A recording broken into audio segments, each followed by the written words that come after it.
A very good evening to all our viewers. You're watching World News on CVR English with me, Asma Afreen. Tanzanian authorities have imposed a dusk to dawn curfew in Dar es Salaam following widespread protests triggered by Wednesday's general elections. Officials reported that thousands of demonstrators took to the street across the country, expressing anger over alleged electoral irregularities. The unrest escalated as polling stations in at least 6 towns and cities were ransacked and set ablaze. In response, the government urged citizens to remain indoors during curfew hours to restore order and prevent further violence. The situation has raised concerns among observers and human rights groups who closely monitor developments. The unrest marks one of the most significant waves of political dissent in Tanzania in recent years. This crowd of protesters singing Tanzania's national anthem didn't want to vote in Wednesday's general elections. Presidential candidates from the two biggest opposition parties were barred from running. Demonstrators in Dar es Salaam, the largest city, and several other towns and cities didn't accept it. They ransacked several polling stations and set some on fire. He took office 4 years ago when her predecessor, John Magufuli, died. I've already voted and I plead with all citizens, please come out and exercise your right to vote and elect the leaders you want. Opposition parties say previous elections were rigged and they've been calling for electoral reforms. They didn't happen. The leader of the main opposition party, Tundu Lissu, is in jail on trial for treason, and most of the officials of his party, Chadema, the government says it doesn't tolerate rights abuses. Police struggled to contain the demonstrations. These protesters show more faith in the military, cheering the soldiers and jumping on their pickup. The army's deployed across the country. The government says it's committed to a democratic process. Polling day turned into a widespread expression of anger by people who don't believe that. Malcolm Webb. Officials reported that US President Donald Trump and Chinese President Xi Jinping met in Busan, South Korea, to discuss a potential truce in their ongoing trade war. The leaders were seen shaking hands, signaling a diplomatic effort to ease economic tensions that have strained relations between the two nations. The meeting was described as a step toward resolving disputes over tariffs, market access, and intellectual property. Observers noted that both sides expressed willingness to engage in constructive dialogue, though significant differences remained. The encounter marked a pivotal moment in global trade diplomacy, with hopes that further negotiation could lead to a more stable economic partnership between the world's two largest economies.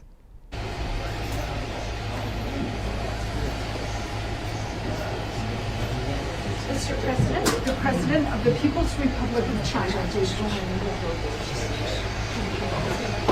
to meet you. Good to see you again. Good to see you again. Me too. And we're going to have a very successful meeting, I have no doubt. But he's a very tough negotiator. That's not good. We know each other well. Mr. President, do you plan to sign a trade deal today? Could be. I think we'll have a great understanding. We have a great relationship. We've always had a great relationship. Will they start buying U.S. soybeans again?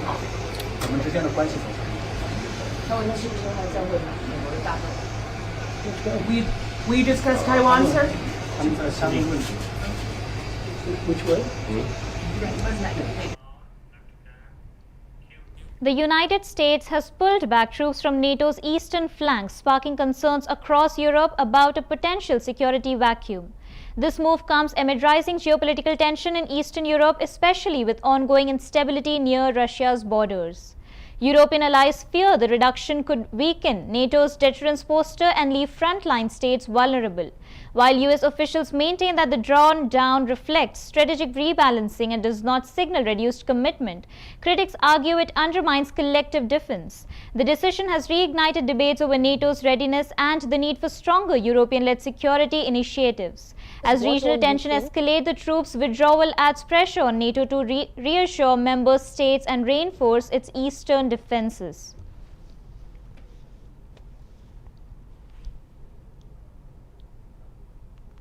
However, NATO is down to what on Ukraine about the downsizing of soldiers. Romania's defense ministry says that roughly 1,000 US troops will continue to be stationed in Romania. However, it falls short of specifying how many US troops will be withdrawn. However, NATO is downplaying move by the US. It says that it had been informed in advance of US plans to reduce some of its troops deployed on the alliance's eastern flank.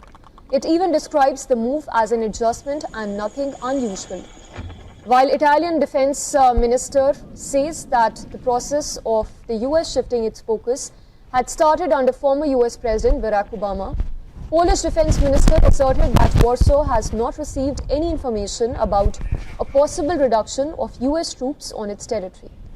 Responsibility for their own security, as the US focuses more on its own borders and the Indo-Pacific region, which it calls its priority theatre. European allies feel scaling back troops will leave a security vacuum as they confront an increasingly aggressive Russia. It was earlier this year that Germany deployed permanent troops to Lithuania to help protect NATO's eastern flank.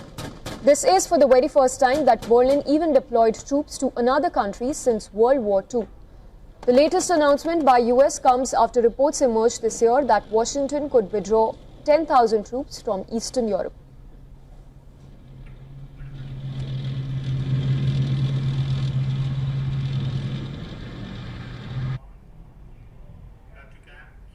Following the recent Dutch elections, officials reported that the centrist D66 party made notable gains, positioning itself as a key contender in forming the next government. The party's rise came as Geert Wilders' Freedom Party experienced a decline in support, shifting the political landscape. Analysts suggest that D66's progressive stance and appeal to moderate voters contributed to its success. The results indicated a potential shift towards centrist governance, with coalition talks expected to intensify in the coming days. Political observers noted that the outcome could lead to a more inclusive and balanced administration, reflecting changing public sentiment across the Netherlands. The elections marked a pivotal moment in the Dutch politics. The 66 party has made huge gains in Dutch elections as the party of far-right leader Geert Wilders lost support. With 90% of the votes counted early on Thursday, D66 and Wilders' Freedom Party were both projected to take 26 seats in the 150-seat lower house of parliament. That opens a path for D66 leader Rob Jetten to form a government and become the country's youngest ever prime minister. He hailed the result. This is an historic election result because we've shown not only to the Netherlands but also to the world that it is possible to beat populist and extreme right movements, and I'm very eager to cooperate with other parties to start an ambitious coalition as soon as possible. Thank you very much. Thank you. Ja, ik had zelf graag.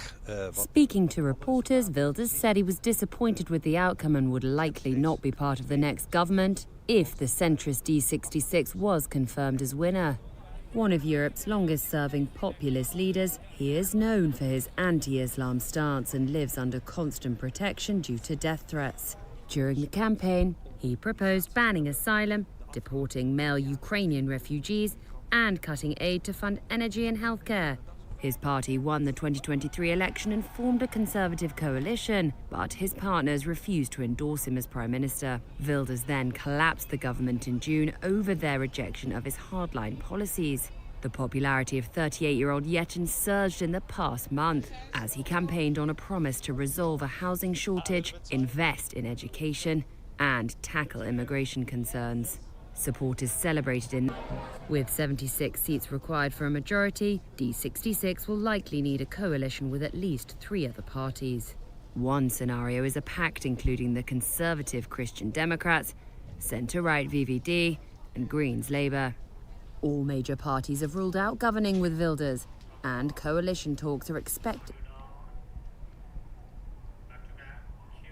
The US Federal Reserve has reduced its benchmark interest rate by 0.25%, aligning with market expectations. While the move aims to support economic momentum, the Fed signaled caution, citing ongoing fragilities into the labor market.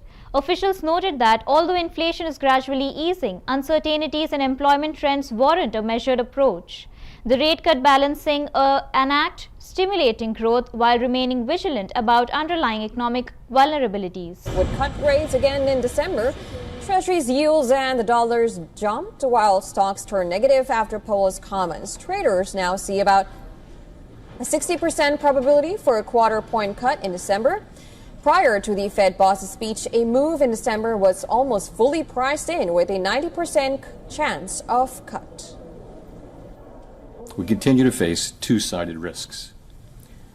In the committee's discussions at this meeting, there were strongly differing views about how to proceed in December.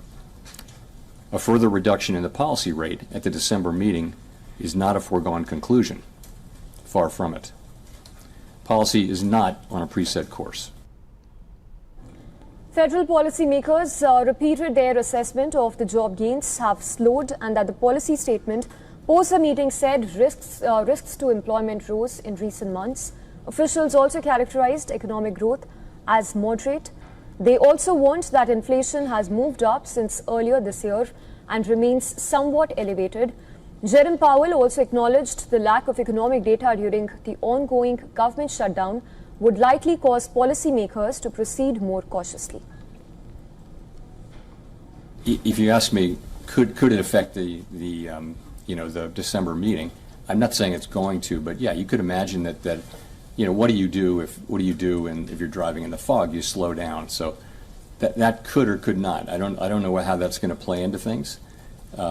We may get the data may come back, but there's a possibility that it would make sense to be more cautious about moving. I'm not committing to that. I'm just saying it's certainly a possibility that you would say we really can't see, so let's slow down. The U.S. Central Bank will stop shrinking its Treasury holdings from December 1st. That ends a 3-year effort of quantitative tightening. The Fed's plan. At the Turning Point USA gathering in Mississippi, U.S. President J.D. Vance, Vice President J.D. Vance shared personal reflections, recalling one of his final conversations with his friend Kirk.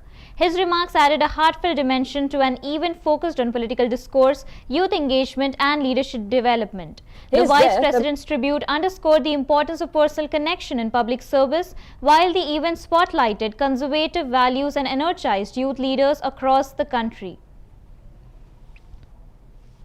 Whether it might lead to a long and costly military conflict. Speaking to supporters of Kirk's organization, Turning Point USA, Vance called it a great moment in their friendship, saying true friendship is not about telling people what they want to hear, but about trusting one another enough to challenge ideas and think through every option. 31-year-old Charlie Kirk was killed last month during a public appearance at Utah Valley University. A close ally of both Trump and Vance, Kirk built his reputation by taking his conservative message to college campuses, energizing young people on the right and welcoming debate with those who disagreed. Vance followed that same spirit, taking unscripted questions from students on religion, immigration, and America's cultural identity. When asked about prayer in public schools, Vance said he makes no apologies for believing Christianity is a pathway to God, adding that he would never force his beliefs on others. One exchange turned lighthearted when a student asked about his interfaith marriage to Usha Vance and his call to limit legal immigration. Vance said immigration levels should be far less than we've been accepting, arguing that America needs to become a common community again. The event filled Ole Mrs. Sandy's and John Black Pavilion to capacity, more than 9,000 people with hundreds more seated on the arena floor. Despite cold and rainy weather, attendees lined up for hours, many wearing Make America Great Again and Trump 47 caps. Charlie Kirk's widow, Erica Kirk, spoke before Vance, thanking her husband's young supporters and urging them to carry forward his message of faith and conservative values. His death, a moment he said that showed his friend's passion for firm but respectful debate. Kirk, according to Vance, had been worried about President Trump's approach in West Asia and whether it might lead to a long and costly military conflict. Speaking to supporters of Kirk's organization, Turning Point USA, Vance called it a great moment in their friendship, saying true friendship is not about telling people what they want to hear. Hurricane Melissa, now recorded as the strongest storm to ever strike Jamaica, caused widespread devastation across the island. Authorities confirmed that at least 4 people lost their lives as the powerful hurricane made landfall, bringing intense winds and torrential rains. The storm uprooted trees, damaged infrastructure, and left large areas without electricity. Emergency services were swiftly deployed, and the government declared disaster zones in the worst-hit regions. Relief efforts were underway as officials assessed the full extent of the damage. The hurricane's unprecedented strength has raised concerns about climate resilience in the Caribbean. Melissa's impact has left a lasting mark on Jamaica, prompting urgent calls for enhanced disaster preparedness and long-term recovery planning. 77-year-old Alfred Hines waded barefoot through thick mud and debris in a neighborhood off Jamaica's Montego Bay on Wednesday. This is what's left after Hurricane Melissa tore through the Caribbean island. Hines recalled the battle to survive the rapidly rising floodwaters. At one stage, I just want to forget it. Things come back to normal. Another resident of Montego Bay, Gabrielle, said she had endured the worst day of her life. Yeah, to see my place being flooded out, it was struck Jamaica on Tuesday as the strongest ever hurricane to directly hit its shores.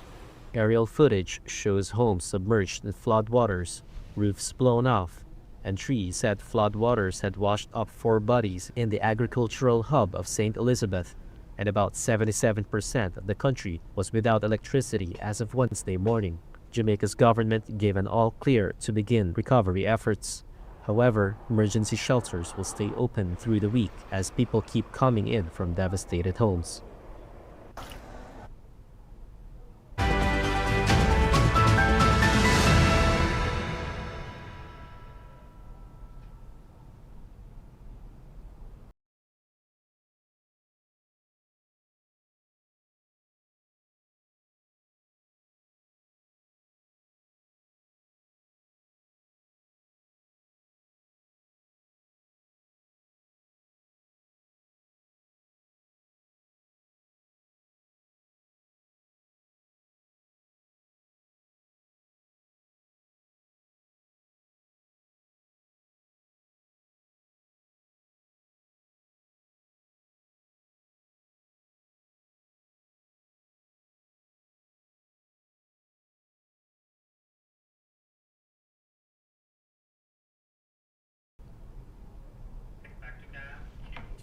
Authorities in Morocco have reportedly charged more than 2,400 individuals following a wave of youth-led protests that escalated into violence.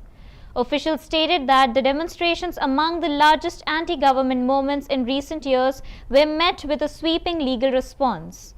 The protest, sparked by economic grievances and calls for reform, drew thousands into the street across major cities. As tensions rose, clashes with security forces led to property damage and injuries. The government's decision to prosecute such a large number of participants has raised concerns among human rights groups who are closely monitoring the situation. The crackdown reflects Morocco's firm stance on public dissent amid growing demands for change.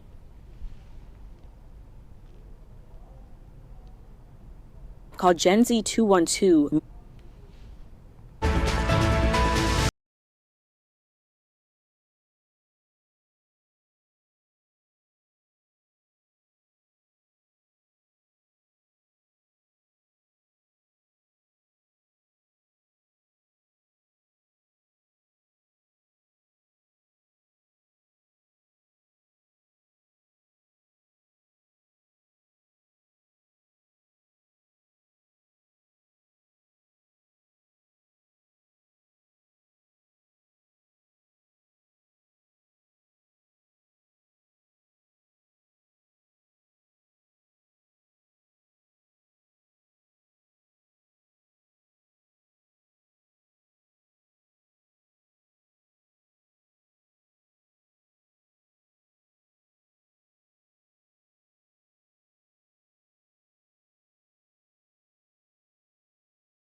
An Illinois jury has convicted Sheriff's Deputy Sian Grayson of second-degree murder in the fatal shooting of Sonia Massey, a black woman who had reportedly called 911 to report a suspected prowler. Officials stated that the jury did not find Grayson guilty of first-degree murder, which could have carried a much harsher sentence of 45 years to life. Instead, the second-degree conviction allows for a sentence ranging from probation to up to 20 years in prison. The case has drawn national attention, highlighting concerns over law enforcement responses and racial justice. Sentencing proceedings are expected to follow as the court weighs the circumstances surrounding the tragic incident. This second-degree murder charge, make no mistake, Sean Grayson is convicted of murder. He is a murderer now. This is not the exact outcome the family was looking for. They wanted first-degree murder. And when you boil this case down, it comes down to 4 words. Was Donna a threat? Sonia. Was Sonia a threat? No. The unequivocal answer is no. She was not a threat. She was never a threat. And that's what was proven in this court. We can't call the police and feel safe in our own homes. That's what Sonia did. She called for help, you all. Yes. And she was murdered in her own home. We need serious justice, not a miscarriage of justice that happened here in Peoria. Say her name. Sonia Massey. Say her name. Sonia Massey. Say her name. This second-degree murder charge, make no mistake, Sean Grayson is convicted of murder. He is a murderer now. This is not the exact outcome the family was looking for. They wanted first-degree murder. Yes. And when you boil this case down, it comes down to 4 words. Was Donna a threat? Sonia. Was Sonia a threat? No. The unequivocal answer is no. She was not a threat. She was never a threat. And that's what was proven in this court. We can't call the police and feel safe in our own homes. That's what Sonia did. She called for help, you all. Yes. And she was murdered in her own home. We need serious justice, not a miscarriage of justice that... Brazilian authorities confirmed that more than 120 people were killed during a major police operation in Rio de Janeiro's favelas. The raid targeted a criminal gang linked to drug trafficking and was described as one of the most extensive in recent years. Officials stated that the operation aimed to dismantle organized crime network, but the scale of violence has drawn sharp criticism. Human rights groups and local residents accuse security forces of using excessive force, raising concerns about accountability and civilian safety. The incident has ignited national and international debate over Brazil's approach to law enforcement in marginalized communities, with calls for independent investigations and greater oversight of police conduct. Favela in a crackdown against drug traffickers. People recovered bodies left behind after the raid and laid them out in a public square to be taken to the morgue. Angry residents marched through the favela protesting the killings. Like many in Rio, this community is under the control of criminal organizations, in this case the Red Command, Brazil's second largest gang. But gun battles between police and traffickers have left thousands of innocent residents caught in the crossfire and living in constant fear of stray bullets. This area by Rio's right-wing governor, Cláudio Castro, reportedly shot President Luiz Inácio Lula da Silva. Lula was appalled by the number of deaths. The United Nations also expressed concern. We fully understand the challenges of having to deal with violent and well-organized conducted. While politicians debate how to curb the activities of drug gangs and militias, people here say violence only deepens the pain. Fighting drugs with violence doesn't solve the problem. It's an excuse to exterminate the black population of poor neighborhoods. And for many in Rio's favelas, the prayers for peace are likely to go unanswered, at least for now. Reports from Sudan indicate that at least 2,000 people have died in the city of Ewan Fasher due to escalating violence in the country's ongoing civil war.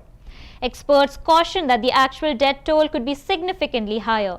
The Parliamentary Rapid Support Forces have been accused of carrying out mass killing of civilians in North Darfur, intensifying fears of ethnic violence and war crimes. Humanitarian agencies expressed deep concern for nearly 250,000 civilians trapped in the city without safe passage or adequate aid. The situation has drawn international condemnation and urgent calls for a ceasefire as Sudan faces one of its gravest humanitarian crises in recent history. And relentless attacks. It's taken days of walking to get here. Some of them are wounded, some of them elderly, some of them children. People are tired and hungry. We've left people behind, some of them alive and some of them dead. Some are asking for water to drink, and we ourselves haven't had food or water for more than a day. This mobile footage shows what those in Tawila are escaping from. The video reportedly shows RSF fighters executing civilians in a hospital. The World Health Organization says there are reports more than 460 people were killed in the hospital attack. Al-Fash Darfur region. Officials reported that aerial images revealed extensive destruction across St. Elizabeth Parish in Jamaica following Hurricane Melissa's landfall. The powerful storm, now recorded as the strongest to ever hit the island, tore through communities, leaving buildings and infrastructure severely damaged. Roofs were ripped off homes, power lines were drowned, and floodwaters inundated streets and farmlands. Emergency teams were deployed to assess the damage and assist affected residents.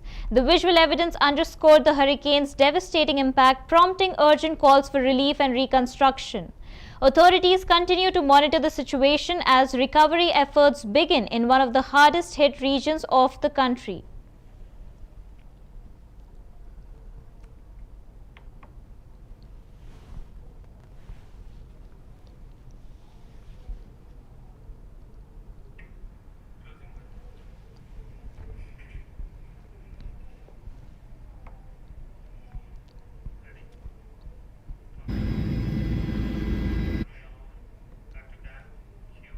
That's all for now. Keep watching CVR English.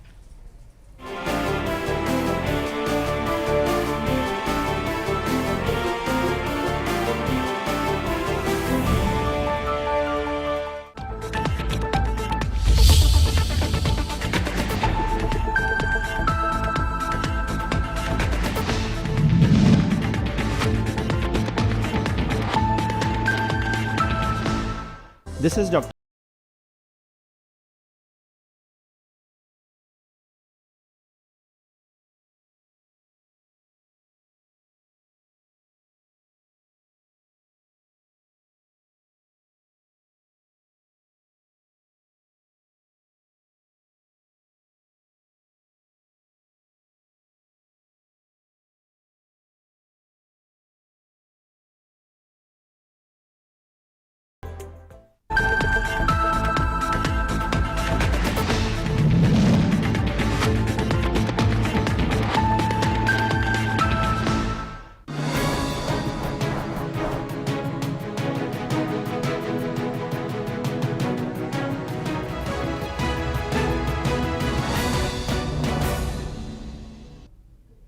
Good afternoon and welcome to CVR English Inside News. Moving on to the details. During the Bihar Assembly elections 2025, Mahagathbandhan's Deputy CM candidate Mukesh Sahni commented on Prime Minister Narendra Modi's visit to the state. Sahni reportedly welcomed the Prime Minister but expressed disappointment over his limited engagement with Bihar outside of election periods. He alleged that PM Modi, Union Home Minister Amit Shah and Bihar Chief Minister Nitish Kumar failed to revisit or discuss the promises made to the people once elections conclude. Sahni's remarks reflected growing frustration within the opposition over what they perceive as neglect of Bihar's developmental needs. His statement underscored a call for greater accountability and consistent attention to the state's issues beyond electoral campaigns. चिंता नहीं है, बिहार है, बहुत बड़ा बिहार है और निश्चित तौर पे प्रधानमंत्री जी बिहार में आ रहे हैं, स्वागत है। लेकिन दुख इस बात का होता खाली चुनाव में ही आते हैं, सिर्फ चुनाव में ही नजर आते हैं, चाहे वो प्रधानमंत्री जी हो, गृह मंत्री जी हो। चुनाव बीतने के बाद बिहार ही भूल जाते कि क्या है। हमने तो 2020 में जब सरकार बना, हम मंत्रिमंडल का हिस्सा बने, 17 महीना तक मैं सरकार में था। सरकार में एक भी काम जो मोदी जी उस समय में या अमित शाह जी आके 2020 के चुनाव में प्रचार किए, बड़े बड़े वादे किए, उस एक बात पे मोदी जी या कभी नीतीश कुमार जी और अमित शाह जी का कभी चर्चा नहीं।